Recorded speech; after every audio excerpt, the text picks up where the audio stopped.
Hey everyone, today I'm going to show you how to stop Windows Defender from deleting files automatically in Windows 11. Without any further ado, let's get started. First, make sure your Windows 11 computer is completely loaded up and ready to go.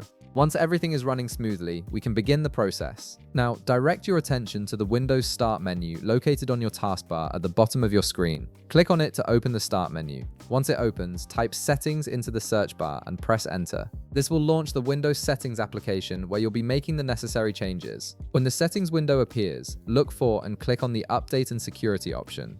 This section contains all the security and update related features for your system, including Windows Defender settings. Once you're in the Update and Security section, take a look at the left-hand menu. You'll notice a search bar that makes navigation much easier. In that search bar, type Exclude Folder and hit Enter. This will quickly take you to the specific setting we need without having to manually browse through multiple menus. After the search completes, scroll down through the results until you find the Excluded Folders section.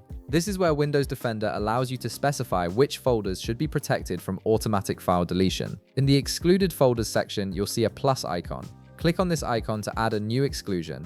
This action will open a File Explorer window, giving you access to all your drives and folders. From this File Explorer window, navigate through your file system and select the specific folder or directory that you want Windows Defender to exclude from its automatic deletion process. This is particularly useful if you have software or files that Windows Defender incorrectly flags as threats or false positives. Once you've selected the folder you want to protect, click on the Select Folder button. This confirms your choice and adds that folder to the exclusion list. From this point forward, Windows Defender will no longer automatically delete files from this specific folder, even if it detects potential threats or false positives within it. This gives you full control over important files while still maintaining overall system security. And that's it. You've successfully configured Windows Defender to stop deleting files automatically from your chosen folder. If this video helped you out, be sure to leave a like, subscribe, and I'll see you in the next one.